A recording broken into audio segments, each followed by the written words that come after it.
지난주에 말씀 생각나십니까? 제가 세 가지로 이야기를 드렸는데, 첫 번째는 무슨 말씀을 드렸냐면, 우리가 감사의 맛이 있어야 된다라고 이야기를 드렸어요. 우리가 감사의 맛이, 하나님의 은혜를 우리가 받았으면 그 은혜에 감사해야 된다라고.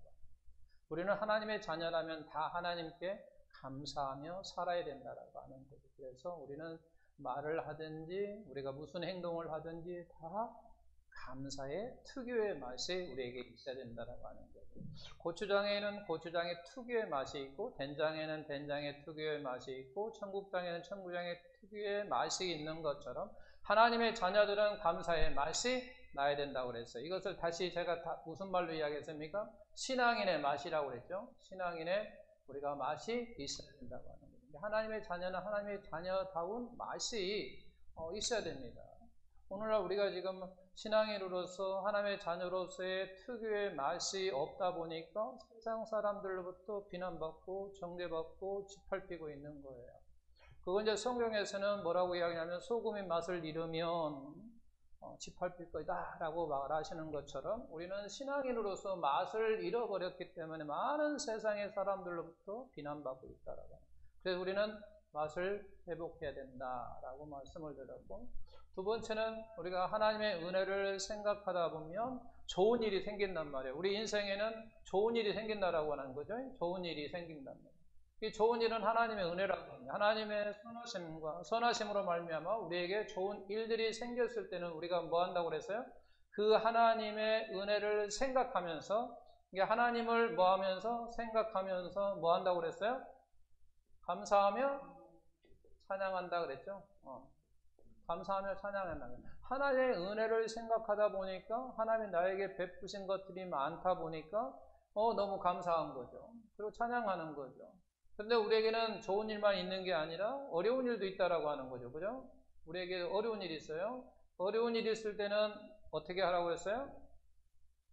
하나님의 뭘 생각하고, 주권을 생각하고, 하나님의 뭘 생각하고, 선하심을 생각하고 그랬죠. 하나님은 나에게 어려움을 주는 것이 우리를 골탕 먹이고 하기 위해서 하는 것이 아니라 하나님은 선하시기 때문에 반드시 그것이 합력하여 선을 이룰 것이라고 하는 그와 같은 속에서 하나님을 생각하고, 그리고 나에게 어려움을 줬지만 하나님이 반드시 그건 좋은 일로, 좋은 목적으로 나에게 선하게 주셨을 거다라고 하는 그러한 생각, 하나님을 생각하면서 뭐하고?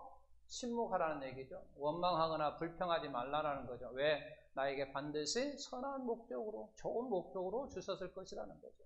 그래서 결국은 합력하여 선을 이룰 것이다 라고 하는 말씀. 세 번째는 우리 인생에는 반드시 좋은 일과 어려운 일들이 온다라고 하는 거죠. 그죠? 그러면 어려운 일이 왔을 때 어떻게 하자고 그랬어요? 결말을 생각하자 그랬어요. 여기는 하나님의 주권을 생각하면서 하나님의 주권을 생각하는 것. 그 생각하는데 우리가 어려운 일이 있을 때는 무엇을 생각하냐면 결말을 생각하자라고 하는 거죠. 결말. 그러면서 두 가지 예를 들었습니다. 농부가 어려움을 참는 이유는, 인내하는 이유는 무슨 이유예요? 가을에 추수 때문에. 가을에 반드시 우리에게 뭐가 있다면 추수가 있다라고 하는. 그러니까 그것을 생각하면서 지금 현재 나의 어려운 일을 인내하자라고 하는 거예요. 그리고 또 야고보 사도는 또 한 가지 예를 들었는데 누구를 이야기했냐면 욥의 인내를 이야기했어요. 욥의 인내를 이야기했는데 욥이 참 그렇게 어려움을 당했다, 고통을 당했다, 재산도 다 빼앗기고 자녀도 빼앗기고 자기의 건강도 빼앗겼다. 그러니까 그래도 집사님은 그거보다 좀 낫잖아. 이렇게 우리가 인내를 참아내는 게 아니라 욥의 마지막 결말을 생각해보자. 그의 결말이 뭐였어요? 욥의 결말은 갑절의 축복. 하나님께서 갑절의 축복을 주셨단 말이에요. 다 배로 주셨어. 배로.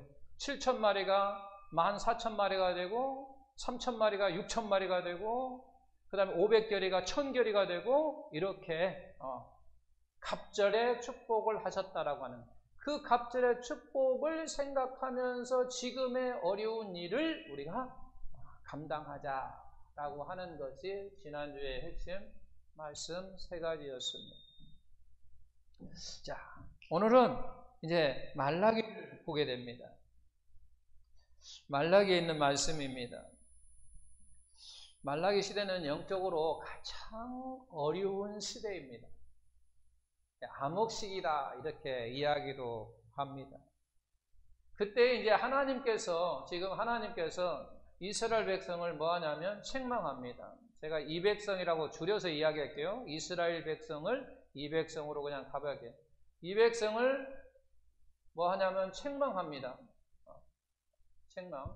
이 백성이라고 하는 이스라엘 백성을 이야기하는 거예요. 이 백성을 하나님께서 책망하는데 무엇으로 지금 책망하냐면 뭐라고 이야기합니까? 하나님께서 이 백성에게 그렇게 이야기합니다. 너는 나를 지금 대적했어. 그렇게 이야기를 하는 거죠. 뭐 했다고요? 대적했다고 이야기하는 거예요. 그러니까 이 백성들이 뭐라고 이야기합니까? 우리가 언제 대적했습니까? 그런 얘기예요.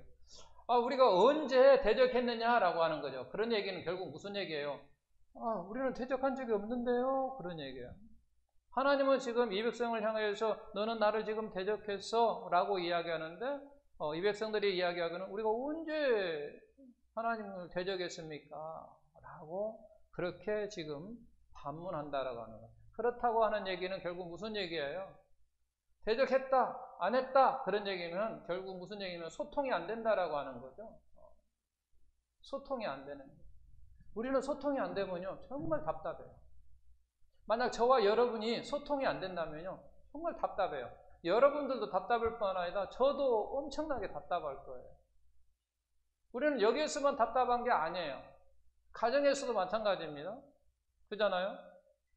부부지간에도 소통이 안 되면요 참 답답해요. 그러면 결국 뭐라고 합니까? 당신하고 대화가 안 된다고 이야기를 하잖아요. 대화가 안 된다고. 결국 그게 무슨 얘기냐면 소통이 안 된다라고 하는 거잖아요. 당신하고는 대화를 안 된다라는 얘기는 소통이 안 된다라고 하는 거예요. 지금 본문에 지금 하나님과 이 백성이 지금 소통이 안 되는 거예요. 소통이 안 되는 거예요. 그럼 소통이 되려면 어떻게 해야 됩니까?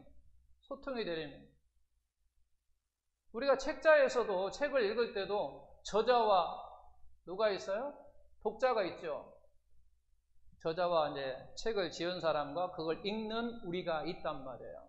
근데 이때에 바로 어떤 특별한 단어가 있어요. 쓰는 단어를 갖다가 우리가 이해를 해야 돼요. 이 단어를 이해를 하지 못하면 결국 다른 쪽으로 흘러간다는 얘기예요. 그래서 성경에서 대부분 이제 사랑이라고 하는 단어가 많이 나오잖아요. 사랑이라고 하는 단어요. 성경에서 대부분 사랑이라고 하는 단어는 무슨 사랑이에요? 대부분 사랑은 성경에서 말하는 사랑은 대부분 무슨 사랑이에요? 그렇죠. 아가페 사랑입니다. 대부분 아가페 사랑이라는 얘기예요. 근데 나는 성경을 뭐라고 이야기하면 에로스 사랑으로 만드는 거예요. 그러면 전혀 뜻이 다른 형태로 흘러가 버린다고 하는 거예요. 그럴 때 결국 무슨 얘기냐면 어떤 이러한 단어에 대해서 우리가 서로 동일하게 이해가 되어야만이 소통이 잘 될 수 있다라고 하는 거예요. 근데 지금 본문에서는 지금 대적이라고 하는 단어를 지금 하나님과 이 백성하고는 차이가 있음을 우리가 알 수 있는 거예요. 왜냐하면 소통이 안 되기 때문에. 소통이 안 되기 때문에. 자, 하나님은 너는 나를 대적하고 있다. 이렇게 이야기를 하는 거예요. 그 나는 언제 대적했느냐라고 이야기하면 여러분 누구 말이 맞아요? 여러분 생각할 때 누구 말이 맞아요? 물어보나 마나? 하나님 말이 맞겠죠? 그렇다면 이 백성들의 문제는 그럼 뭔가라고 하는 거예요. 하나님의 말씀이 맞다고 한다면 이 백성의 문제가 뭔가?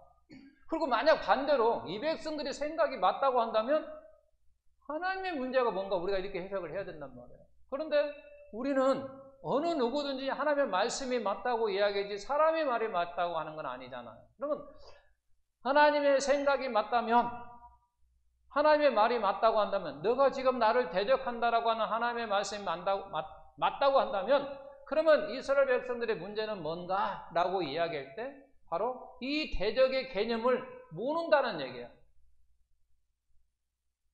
대적의 개념을 모른다고 하는 거예요.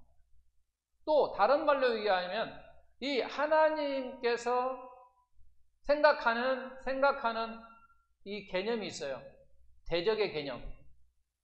근데 이제 이스라엘 백성들이 생각하는 이 대적의 개념이 있다라고 하는 거죠. 대적의 개념. 서로 다르다고 하는 거예요. 우리는 여기 잘 생각해야 돼요. 지금 이 말씀이 하나님이 이스라엘 백성에게 이야기하고 있지만요, 결국은 저희들에게 하고 있는 거예요. 하나님이 어느 날, 박장로, 너 나 대적하고 있어. 김집사, 네가 나를 대적하고 있어. 이럴 수 있다라는 거예요. 이 말씀이 오늘날 나에게 그렇게 다가올 수 있어요. 그러면은 그냥 하나님 죄송합니다 이렇게 말할 수도 있지만, 이스라엘 백성처럼 제가 하나님과 언제 대적했나요? 라고 반문할 수 있다라고 하는 거예요. 그렇다면 이스라엘 백성들이 대적의 개념을 모르고 있음으로 말미암아 하나님께 대적을 안 한 것으로 그렇게 말하는 것처럼, 나 역시 대적이라고 하는 개념을 성경에서 말하는 하나님이 생각하는 그 대적의 개념과 내 개념이 다르면 나 역시도 마찬가지로 하나님께 그렇게 반문할 수 있습니다. 너 나한테 대적했어? 하면은 제가 언제 그랬습니까? 라고 반문할 수 있다라고 하는 거예요. 그래서 하나님께서 본문 말씀을 통해서 이 대적의 개념을 지금 설명하는 거예요. 대적의 개념이라고 하는 것이 무엇인가를 이스라엘 백성들이 모르니까 그들이 이해를 지금 못하고 있으니까 설명을 해주는 거예요. 그 설명이 지금 14절입니다. 14절에 뭐라고 이야기하고 있습니까? 너희가 말하기를 하나님을 섬기는 것이 뭐다? 헛되다, 그렇게 이야기를 하는 거예요. 하나님을 섬기는 것이 헛되다고 이야기를 지금 한다는 거예요. 하나님을 섬기는 것이 헛되다고 이야기하는 거예요. 이걸 다른 말로 이야기하면, 쉽게 얘기하면 하나님을 믿어도 별 볼 일 없어 라고 말하는 것. 내가 하나님을 믿어보니까 별 볼 일 없대, 그런 얘기예요. 내가 하나님을 열심히 섬겨도 봤어. 내가 하나님 위해서 열심히 헌신도 해봤고, 내가 하나님을 위해서 희생도 해봤고, 하나님을 위해서 열심히 교회 나가서 사람들을 사랑하기도 하고 섬기기도 해봤어. 그런데 별 볼 일 없대. 그런 얘기는 결국 무슨 얘기냐면, 하나님께 무슨 의식을 갖고 있냐면 피해의식을 갖고 있는 거예요. 피해의식을 가지고 있어요. 왜냐하면 나는 열심히 신앙생활을 한다고 하면서 열심히 봉사하고 열심히 헌신하고 열심히 섬기고 많이 사랑을 하고, 그렇게 했음에도 불구하고 그의 대가가 나에게 돌아온 것이 내가 생각하는 것보다 적었다라고 하는 거예요. 그러다 보니까 결론이 무슨 이야기를 하냐면 별 볼 일 없대 라고 하는 거죠. 유익이 없었어, 나에게 이익이 없었어 라고 이야기하는 거예요. 그렇게 이야기한다고 하는 건 결국은 무슨 얘기냐면 하나님께 대해서 내가 지금 피해의식을 갖고 있는 거예요. 피해의식을 갖는 사람은요, 절대로 할 수 없는 게 감사할 수가 없어요, 여러분. 피해의식을 갖고 있는데 어떻게 감사합니까? 내가 저 사람한테 피해를 받는데 그 사람한테 감사한다? 절대 그럴 수 없는 거예요. 그러니까 하나님께서 이스라엘 백성들에게 지금 이야기하는, 너는 지금 나를 대적하고 있어. 그러니까 언제 내가 대적했습니까? 라고 물어보니까 네가 이렇게 지금 말하는 것이 나를 대적하고 있는 거야 라고 이야기를 하는 거예요. 지금 네가 하나님을 섬기는 것이 별 볼 일 없다고 말하는 그 자체가 바로 네가 지금 생각 속에 피해의식을 갖고 있는 그 자체가, 그리고 감사하지 않는 것, 그 자체가 나를 대적하는 행위라고 이야기하는, 대적하는 날이라고 이야기하는 거죠. 그러니까 결국은 결론부터 이야기하면요, 감사가 없이 하는 말, 감사가 없이 하는 행동, 다 하나님을 대적하는 행위라고 하는 거, 대적하는 거라는 얘기예요. 우리도 여기에서 쉽게 벗어날 수 있는 사람 없습니다. 내가 무슨 말을 하든지 다 감사의 속에서 나옵니까? 내가 어떤 행동을 하든지 다 감사 속에서 나옵니까?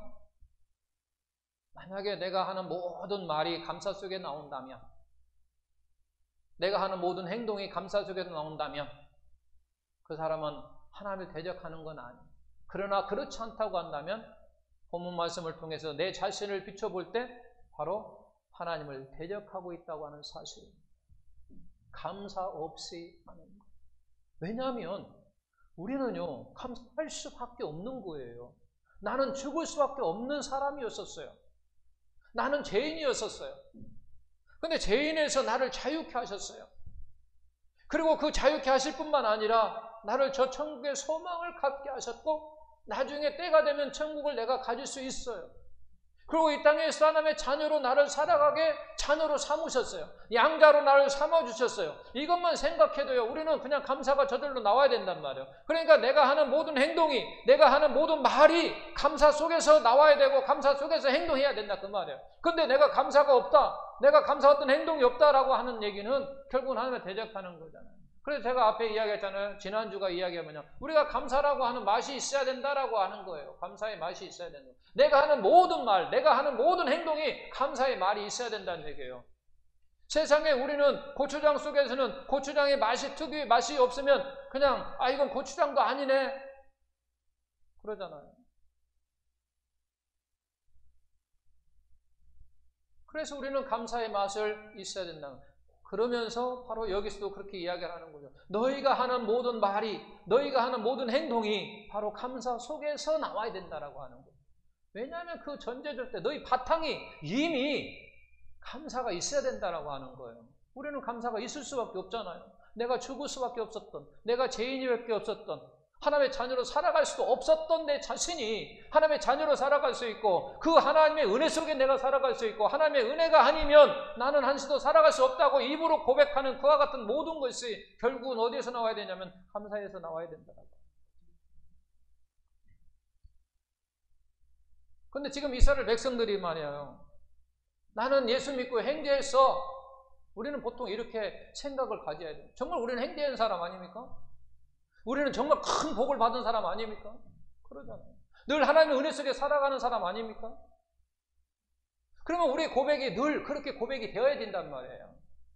나는 예수 믿고 정말 행대한 사람이고, 나는 예수 믿고 정말 복 받은 사람이고, 나는 예수 믿고 모든 것이 유익되었고, 나는 지금까지 받은 그 은혜 속에서도 지금 만약 하나님이 아무것도 안 준다 할지라도 나는 지금까지 받은 그 은혜 속에서 충분히 하나님을 섬길 수 있고 충분히 하나님을 사랑할 수 있는 사람이야 라고 우리는 고백할 수 있어야 된다는 거예요.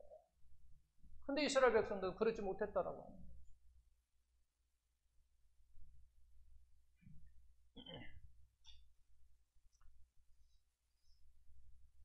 하나님께 감사가 없는 것이었다라고 하는 거죠.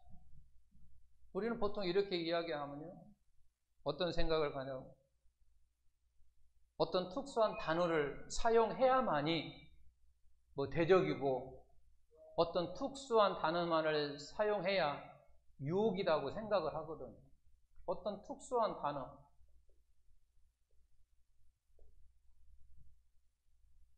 제가 욕하는 건 아니고 야 이 개새끼야 이런 것만 특수한 단어예요. 그러면 그것만 욕하는 줄 안다. 야 이 소새끼야, 야 짐승 같은 거, 이런 특수한 단어를 사용할 때는 욕한다라고 우리가 쉽게 받아들여요. 근데 죄송하지만요, 그렇게 특수한 단어를 사용하지 않아도요 얼마든지 욕할 수 있어요. 어떻게 보면 우리가 삶 속에서요 특수한 단어를 사용하지 않고 상대방의 마음을 상처를 주고 더 충격을 주는 것들이 사실은 더 많아요. 그러잖아요. 우리가 어떤 특수 단어를 사용하지 않아도요 더 다른 그 사람에게, 상대방에게 충격을 주고 상처를 주고 쓴뿌리를 줄 수 있다라고 하는. 만약에 제가 이렇게 설교를 하고 있는데 야, 저 목사 말 잘하네, 얘기해요.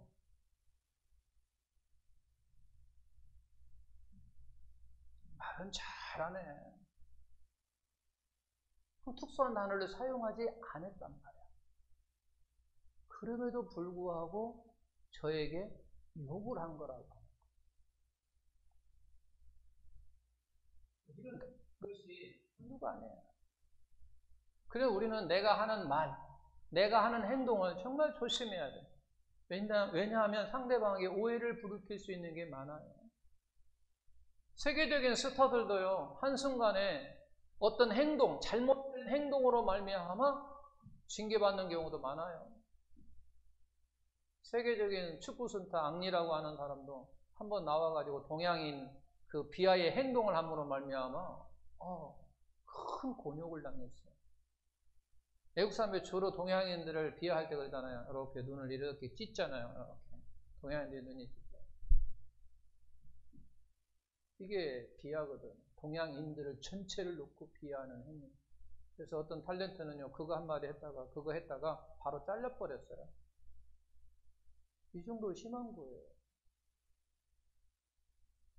우리는 특수한 단어를 사용해야만이 그 사람을 대적한다라고 생각하는데요. 그렇지 않습니다. 오히려 특수한 단어를 사용하지 않아도 상대방을 대적하는 그와 같은 것은요, 많다라고 하는.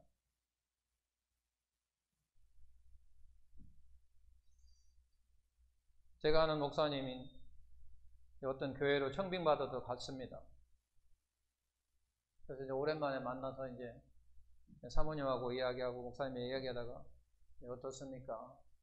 부임받은 지 얼마 안 됐는데 궁금하잖아요. 물어보니까 그런 이야기를 하는데 장로님 어떻습니까? 권사님들은 어떻습니까? 집사님들하고 성도들은 어땠어요?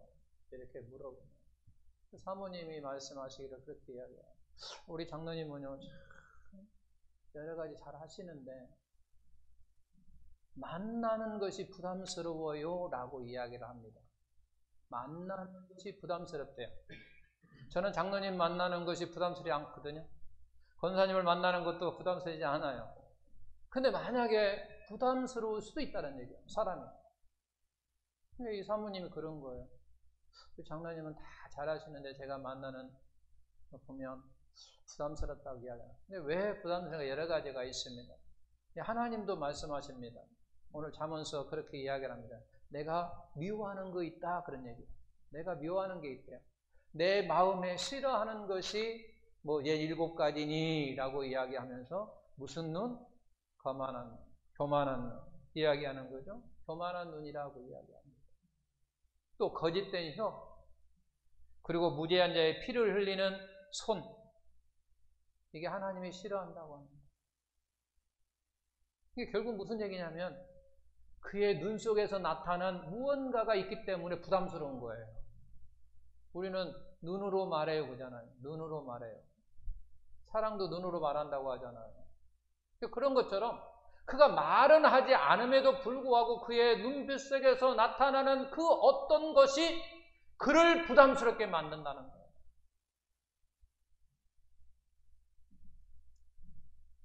우리는 부담이 되는 사람이 되어서는 안 되겠죠.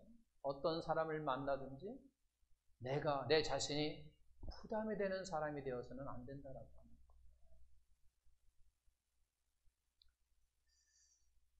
그러면 어떤 사람의 눈빛이 바로 그런 부담을 주는 눈빛일까? 한번 생각해 보면 그런 거죠. 여기에서는 이제 교만한 눈이라고 그렇게 이야기를 합니다. 근데 피해 의식을 가지고 있는 사람들의 눈은요, 부담스러울 수밖에 없어요. 내가 피해 의식을 받고 있어요.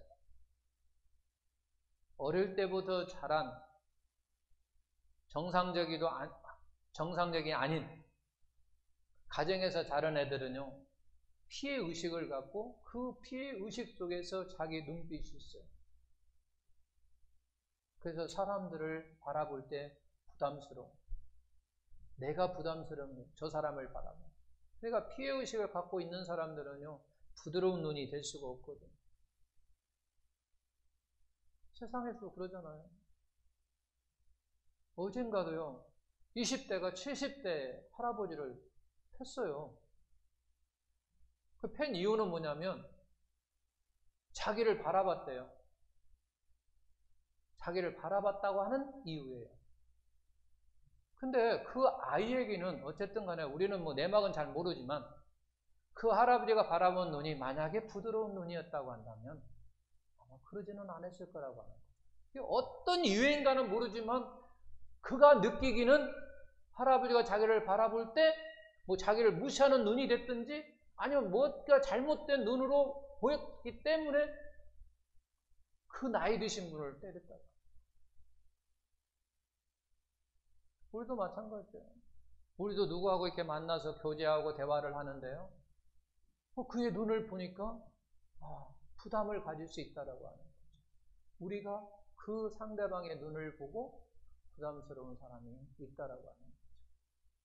또 그의 행동을 통해서 또 우리는 만남이 부담스러울 수 있다라고 합니다. 그의 행동으로 말미암아 말은 하지 않아요. 나는 당신이 싫어요 라고 말은 하지 않아도 나의 어떤 행동을 통해서 상대방이 그렇게 비칠 수 있다라고 하는 거예요. 그렇다면 그 사람에게 당연히 상처를 주는 거예요. 상처를 내가 저 사람을 만남으로 말미암아 내가 저 사람을 봄으로 말미암아 내가 마음의 상처를 받는다면 만나는 것을 당연히 꺼려하는 거예요. 부담스러운 거예요. 그래서 정말 좋은 것은 뭐냐? 정말 좋은 것은 뭘까요? 좋은 사람은 어떤 사람일까요? 다른 사람을 편하게 해주는 사람. 그 속에는요, 뭐가 생기냐면 그 상대방을 섬김이 없이 그 사람을 존경하는 마음이 없이 그 사람에게 감사하는 맛이 없으면요 그렇게 나올 수가 없는 거예요. 정말 내가 저 사람을 바라보는데 그 사람의 눈빛이 좋은 것은요 그런 마음이 마음속에 담겨져 있기 때문에 그 마음이 눈빛을 통해서 나온다라고 하는 거죠. 우리가 어떤 사람을 사랑할 때 눈으로 표출한다고 하잖아요.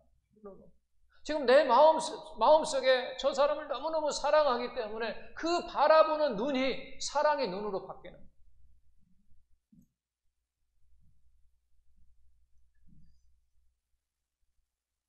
그것이 곧 자기를 낮추는 거잖아요. 감사하는 마음이 있고 자기를 낮추는 것이고. 그래서 우리는 무엇보다도 다른 사람을 편하게 해주는 그와 같은 저와 우리의 성도 되시길 예수님의 이름으로 축원합니다. 그러면서 계속해서 이야기한 15절에 뭐라고 이야기하냐면 지금 우리는 교만한 자가 복되다 하며 악을 행하는 자가 번성하며 하나님을 시험하는 자가 화를 면한다 그렇게 이야기를 합니다. 이게 지금 비교의식을 갖고 있는 거예요. 그것도 세상 사람과 비교의식을 갖고 있어요. 그러면서 피해의식을 또 당연히 갖고 있는 거거든요. 그러다 보니까 감사의식이 없는 거예요. 그러니까 성경은 지금 뭐라고 이야기하고 있냐면 대적한다고 하는 거예요. 그럼 대적한다고 하는 그 개념이 뭐냐라고 이야기할 때 감사 없이 너희가 하는 말, 너희가 하는 모든 행동 그 자체가 바로 나를 대적하는 것이다 라고 이야기합니다. 하나님 그렇게 이야기합니다. 좀 무섭지 않습니까? 저는 이 말을 생각합니다. 내가 지금까지 한 하나님 앞에 나와서 한 것이 감사한 것이 얼마나 감사 없이 한 것이 얼마나 많은가. 그렇다면은 나도 모르게 하나님을 대적한 것이 참 많았다라고 합니다. 이 말씀을 비추어 내 자신을 딱 들여다보니까요. 그렇다라는 거예요. 나도 모르게 하나님을 많이 대적했었다라고 하는 거예요. 왜? 내가 감사 없이 한 말도 많이 있었고 내가 감사가 없이 행동한 것도 있었고 하는 것 보니까 나 역시도 이스라엘 백성이나 다를 바가 없더라고 하는 거죠. 제 자신이 그랬어요. 제 자신.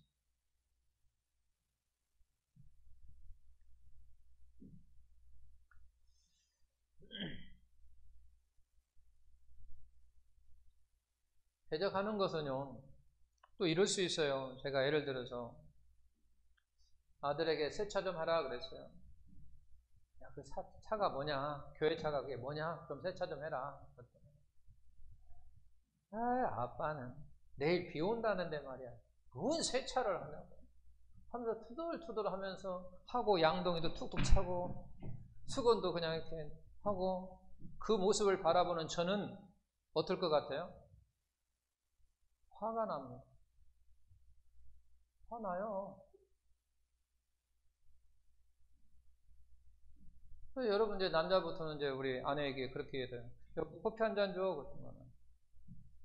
그렇게 하면 그냥, 아무 소리 않고, 네, 하고 딱 갖다 주면 딱 좋을 텐데. 당신은 손이 없어, 발이 없어. 이럴 수 있다는 거예요. 당신 손이 있잖아, 발 있잖아. 뭐 당신은 뭐 고급가니 뭐 나는 뭐 지금 놀고 있어? 뭐 이런 식으로 하면서.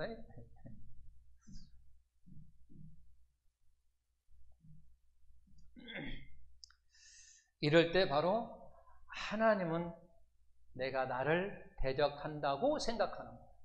하나님은 그럴 때 나를 대적한다고 생각하는 거예요. 이스라엘 백성을 향하여 그렇게 이야기를 하는 거예요. 그리고 오늘날 나에게 그렇게 묻는 거예요. 그렇다면 나는 어떤 대답 속에 있어야 되는가라고. 저는 죄송하지만 여러분들 앞에서 고백했어요. 제 자신도 모르게 하나님을 많이 대적한 경우가 있더라. 많은 행동 가운데 그랬었다라고 하는 거예요. 그래서 오늘 말씀은 이제 핵심은 그거예요. 감사가 빠져버리면 그가 하는 말이나 그가 하는 행동이 다 누구를 향하여 대적한다고요? 하나님을 향하여 대적하는 거다라고 하는 거예요. 그럼 이제 어제 말은 뭐냐면, 지난주의 말은 뭐냐면 그거예요. 우리가 감사의 어떤 그 맛이 없으면 우리는 하나님의 자녀답게 살지 못하기 때문에 다른 사람들에게 짓밟힌다는 거예요. 세상 사람들에게 비난받는다라고 하는 거예요. 그리고 우리는 감사의 맛을 회복해야 되고, 그리고 우리는 감사의 맛을 회복해야만이 하나님을 대적하지 않는 말과 행동이 될 수 있다라고 하는 거예요. 그 말을 여러분 마음속에 잘 정리를 하십시오. 감사의 맛이 없으면, 소금이 맛을 잃으면 세상 사람에게 짓밟히는 것처럼, 내가 감사의 맛이 없으면 많은 사람들에게부터, 내가 신앙인으로서 신앙의 맛이 없으면 많은 세상의 사람들부터 정죄받고 비난받고 짓밟힌다. 그래서 내가 감사의 맛을 또한 잃어버리면 그것 또한 세상 사람에게 내가 짓밟힐 뿐만 아니라 하나님을 대적하는 거다라고 하는 거예요. 정말이 그래서 감사라고 하는 것 없는 삶이 무서운 거예요. 사랑하는 성도 여러분, 저와 우리 성도님들은 감사를 회복하여 하나님을 대적하지 않는 그런 신앙의 삶과, 또 맛을 회복하여 세상 사람들에게도 맛을 보여주는 그러한 신앙의 삶이 되기를 예수님의 이름으로 축원합니다.